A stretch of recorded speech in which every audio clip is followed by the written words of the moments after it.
एक बार की बात है, निचले हिमालय की पहाड़ियों में बसे एक छोटे से शांत गांव में भरत नाम का एक जवान लड़का रहता था। भरत अपने गुस्सैल स्वभाव और अशांत मन के लिए पूरे गांव में प्रसिद्ध था। उसका मन हर समय विचारों से भरा रहता। विचारों के इस तूफान ने उसके मन को पूरी तरह से अशांत कर रखा था। शांति तो जैसे उसके जीवन से गायब ही हो गई थी। वह हर समय अपने विचारों में खोया रहता और एक तनावपूर्ण जीवन जी रहा था। अपने अशांत मन और गुस्सैल स्वभाव की वजह से उसके घर वालों और गांव के लोगों से भी उसके संबंध अच्छे नहीं थे, जिस वजह से वह खुद को और भी ज़्यादा अकेला व अपमानित महसूस करता। वह और भी ज़्यादा मानसिक तनाव की स्थिति में चला जाता। एक दिन की बात है, भरत अपने गांव के बाहर की गलियों में टहल रहा था कि तभी उसका सामना एक बूढ़े बौद्ध भिक्षु से हुआ, जो कि एक पेड़ के नीचे ध्यान की अवस्था में बैठे हुए थे। बौद्ध भिक्षु के चेहरे से एक निर्मल शांति की आभा झलक रही थी। इस असीम शांति ने भरत को बौद्ध भिक्षु की ओर आकर्षित किया। जब भरत बौद्ध भिक्षु के निकट पहुंचा तो उसने उनके चारों तरफ एक सकारात्मक ऊर्जा का अनुभव किया। भरत को यह महसूस हुआ कि इस अद्भुत शांति और असीम सकारात्मक ऊर्जा का स्रोत कहीं ना कहीं बौद्ध भिक्षु के भीतर ही है। इसीलिए वह वहीं बैठकर उनके आंख खुलने का इंतजार करने लगा। थोड़ी देर बाद जब बौद्ध भिक्षु ने अपनी आंखें खोली तो उन्होंने अपने सामने एक जवान लड़के को बैठा पाया, जो कि काफ़ी तनावग्रस्त और नकारात्मक भावनाओं से भरा हुआ लग रहा था। भरत ने बौद्ध भिक्षु की ओर लालसा भरी नज़रों से देखा और बड़े सम्मानपूर्वक कहा, मुनिवर, मेरा मन बहुत अशांत है। मेरे मन के विचार मुझे खाए जा रहे हैं। मैं एक क्षण के लिए भी शांति का अनुभव नहीं कर पा रहा हूँ। क्या आप मुझे सिखा सकते हैं कि मैं अपने इस अशांत मन को शांत कैसे कर सकता हूँ? बौद्ध भिक्षु ने भरत के दर्द को समझते हुए उसकी ओर दया भरी नज़रों से देखा और कहा, मेरे प्यारे बच्चे, मैं तुम्हें एक कहानी सुनाना चाहता हूँ। इस कहानी में मानसिक शांति और खुशहाली के रहस्य छुपे हुए हैं। क्या तुम इस कहानी को सुनना चाहोगे? भरत ने हाँ में अपना सिर हिला दिया और पूरी एकाग्रता के साथ कहानी सुनने को तैयार हो गया। उसके अंदर की उत्सुकता अब अपने चरम पर थी। बौद्ध भिक्षु ने कहानी सुनानी शुरू की। बहुत समय पहले की बात है। एक नगर में शक्ति नाम का एक आदमी रहता था। शक्ति बहुत ही महत्वाकांक्षी व्यक्ति था। उसे हर काम में लोगों से तारीफ चाहिए होती थी। अगर उसे किसी काम में असफलता या लोगों से बुराई सुनने को मिलती तो वह गहरी चिंता और तनाव में चला जाता। उसका मानना था कि सफलता और भौतिक संपत्ति उसे मनचाहा सुख देगी, लेकिन वह जितना ही सफलता और तारीफ के पीछे भागता, वह उतने ही गहरे मानसिक तनाव में डूबता जा रहा था। लेकिन एक दिन अचानक ही शक्ति का सामना उस समय के एक बहुत ही प्रसिद्ध बौद्ध भिक्षु से हुआ, जिनका नाम था महाकौशक। महाकौशक अपने हजारों शिष्यों को ध्यान साधना की शिक्षा दिया करते थे और वो खुद भी एक बहुत ही बड़े ध्यानी और आत्मज्ञानी व्यक्ति थे। महाकौशक की अद्भुत एकाग्रता और स्थिर शांत चित्त से प्रभावित होकर शक्ति ने उनसे अपने भटकते मन को शांत करने का तरीका जानना चाहा। शक्ति ने कहा, भंते, मैं हमेशा सफलता के पीछे भागता रहता हूँ और लगातार और भी अधिक पाने के लिए प्रयास करता रहता हूँ। फिर भी मुझे कोई स्थायी संतोष या आत्मसंतुष्टि नहीं मिलती। इस निरंतर बेचैनी के बीच मुझे शांति कैसे मिल सकती है? भिक्षु महाकौशक ने शक्ति की ओर करुणा भरी नज़रों से देखा और उत्तर दिया, तुम्हारा मन एक अशांत नदी की तरह है, जो हमेशा बहता और दौड़ता रहता है, कभी भी स्थिर नहीं रह पाता। अपने अशांत मन को शांत करने के लिए तुम्हें अपने विचारों को बिना किसी रुकावट के जाने देने की कला सीखनी पड़ेगी। शक्ति हैरान था। उसने कहा, लेकिन मैं विचारों को कैसे जाने दे सकता हूँ? आखिर मैं भी तो अपनी इच्छाओं और महत्वाकांक्षाओं से जुड़ा हुआ हूँ। यह सुन भिक्षु महाकौशक मुस्कुराए और बोले, कल्पना करो कि तुम्हारे हाथ में पानी से भरा एक गिलास है। अब तुम जितनी देर तक इसे पकड़े रहोगे, यह उतना ही भारी होता चला जाएगा, और अगर तुम काफ़ी लंबे समय तक इसे पकड़ के रखते हो तो तुम्हारे हाथ में दर्द होना शुरू हो जाएगा। लेकिन अगर तुम अपनी पकड़ ढीली कर देते हो और इसे जाने देते हो तो बोझ खत्म हो जाएगा। भरत ने कहानी और उसके संदेश को ध्यान से सुना। वह समझ गया कि अपने विचारों और इच्छाओं से चिपके रहना ही उसके बोझ को बढ़ाता है और उसके अंदर अशांति पैदा करता है। अब भरत को कहानी का अंत सुनने का बेसब्री से इंतजार था। बौद्ध भिक्षु ने कहानी को जारी रखते हुए कहा, शक्ति ने बौद्ध भिक्षु महाकौशक की सलाह को मानते हुए विचारों को जाने देने का अभ्यास करना शुरू कर दिया। वह अपने विचारों और भावनाओं को बिना किसी पूर्व निर्णय के बस आते और जाते हुए देखता। अब उसने विचारों को पकड़ना छोड़ दिया था। उसके अंदर विचार उठते और स्वतः ही समाप्त हो जाते। धीरे धीरे उसे महसूस होने लगा कि उसकी इच्छाएं और लगाव ही उसके सभी दुखों का कारण हैं। जैसे जैसे शक्ति गहरी साधना में उतरता गया, उसने पाया कि वर्तमान में रहना ही आंतरिक शांति का एकमात्र स्रोत है। वह स्वयं को वर्तमान में स्थिर करके अपने मन की निरंतर बकबक से छुटकारा पा सकता है। धीरे धीरे शक्ति का मन एक शांत सरोवर की तरह हो गया जो अपने चारों ओर की सुंदर दुनिया को अपने में चित्रित कर लेता है। उसने जीवन की सादगी में संतोष पाकर अति महत्वाकांक्षा और भौतिक संपत्ति के प्रति अपने लगाव को छोड़ दिया। जैसे जैसे लोगों के बीच शक्ति के अंदर हुए इस अद्भुत बदलाव की खबर फैली, दूर दूर से लोग उससे मार्गदर्शन लेने आने लगे। वह लोगों को विचारों को मुक्त करने की कला सिखाकर और स्वयं के भीतर शांति पाने का मार्गदर्शन देकर लोगों के बीच शांति और ज्ञान का प्रकाश स्तंभ बन गया। दोस्तों, मैं यहाँ पर आपको एक रिलेवेंट ऑडियो बुक भी रिकमेंड करूँगा जिसका नाम है the mindful way to a clear mind, जिसे आप हिंदी में भी सुन सकते हैं कुकू एफएम ऐप पर।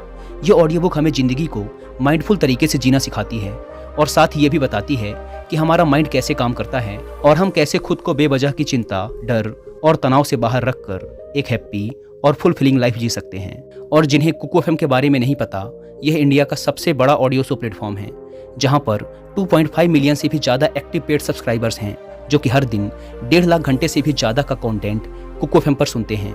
और इसमें हर महीने 4200 घंटों का न्यू कंटेंट भी अपलोड कर दिया जाता है। साथ ही इसका यूजर इंटरफेस एंड फीचर्स भी ईजी टू यूज़ हैं। आप ऑडियो सोर्स को सुनते हुए उनके नोट्स भी बना सकते हैं और सोते समय ऑडियो सोर्स को सुनने के लिए इसके स्लिप टाइमर फीचर का यूज़ कर सकते हैं। इस प्लेटफॉर्म का मंथली सब्सक्रिप्शन पड़ता है 99 रुपीज़ का, लेकिन अगर आप यूज़ करते हैं कूपन कोड WI50 तो आपको इसके फर्स्ट मंथ के सब्सक्रिप्शन पर मिलेगा सीधा 50% का डिस्काउंट, यानी ये आपको पड़ेगा 99 की बजाय सिर्फ 49 रुपीज़ का। इस ऐप को डाउनलोड करने की link description and first comment पर मिल जाएगी। आइए कहानी पर वापस लौटते हैं। शक्ति और भिक्षु महाकौशक की कहानी खत्म करने के बाद बौद्ध भिक्षु थोड़ी देर के लिए मौन हो गए ताकि भरत के अंदर इस कहानी का अर्थ गहराई से बैठ सके। भरत ने बूढ़े बौद्ध भिक्षु की ओर देखा। अब उसकी आंखों में एक नई समझ दिखाई पड़ रही थी। भरत ने धीमी आवाज में फिर एक प्रश्न किया, मुनिवर, मुझे इस कहानी में ज्ञान दिखाई पड़ा, लेकिन मैं इस कहानी की शिक्षा को अपने जीवन में कैसे लागू कर सकता हूँ? मैं अपने अशांत मन को कैसे शांत कर सकता हूँ? भरत के इस ईमानदारी भरे प्रश्न पर बौद्ध भिक्षु गर्मजोशी से मुस्कुराए और फिर बोले, अशांत मन को शांत करने का अभ्यास आत्म जागरूकता से शुरू होता है। अपने अंदर उठने वाले विचारों को देखने के लिए हर दिन कुछ समय निकालो। वो भावनाएं जो तुम्हारे मन को उत्तेजित करती हैं उन पर ध्यान दो। देखो कि वो कैसे आते हैं और आकाश में गुजरने वाले बादलों की तरह चले जाते हैं। भरत ने अपनी आंखें बंद कर ली और बौद्ध भिक्षु के बताए अनुसार अपने विचारों का अवलोकन करना शुरू कर दिया। जैसे ही उसने अपने अंदर उठने वाले विचारों पर ध्यान देना शुरू किया, उसे महसूस हुआ कि उसके भीतर चिंताओं, निर्णयों और इच्छाओं की निरंतर धारा बह रही है। केवल इस एहसास ने ही उसे एक अद्भुत शांति का एहसास करवाया। उसे यह भी एहसास हुआ कि वह इन सभी विचारों और भावनाओं से अलग है।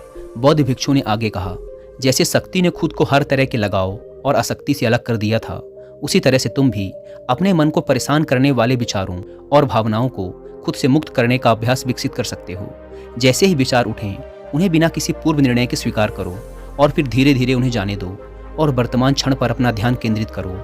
लेकिन मुनिवर, भरत ने बीच में ही रोकते हुए कहा, क्या होगा अगर विचार और भावनाएं इतनी मजबूत हैं कि वो बनी रहें और मन को छोड़ने से ही इनकार कर दें? बौद्ध भिक्षु ने भरत की बात पर सहमति जताते हुए सिर हिलाया और कहा, ऐसे कई मौके आएंगे जब तुम्हारे मन में विचारों का बवंडर चल रहा होगा, जब तुम्हारा मन तुम्हारी बिल्कुल भी नहीं सुनेगा। तो ऐसे समय में तुम्हें अपनी सांसों की ताकत पर विश्वास रखना होगा। बौद्ध भिक्षु ने एक बार फिर भरत को अपनी आंखें बंद करके अपने पेट के फूलने और पिचकने को महसूस करते हुए अपनी सांसों पर ध्यान केंद्रित करने के लिए कहा। बौद्ध भिक्षु ने समझाते हुए कहा, जब भी तुम्हारा मन उत्तेजित और अशांत हो तो तुरंत अपनी सांसों पर लौट आओ। सांसों की नियमित गति तुरंत तुम्हें वर्तमान के क्षणों में वापस खींच लाएगी और एक शांति का एहसास करवाएगी। भरत ने कुछ देर तक बौद्ध भिक्षु के निर्देशानुसार अपनी आती जाती सांसों पर ध्यान केंद्रित करने का अभ्यास किया। इस छोटे से अभ्यास ने उसे अपने मन की शांति और स्थिरता का एक क्षणिक अनुभव करवाया। उसे समझ आ गया कि यह सांसें तो हमेशा उसके साथ थी, जो वर्तमान क्षण की निरंतर याद दिलाती हैं, सांत्वना और शांति प्रदान करती हैं।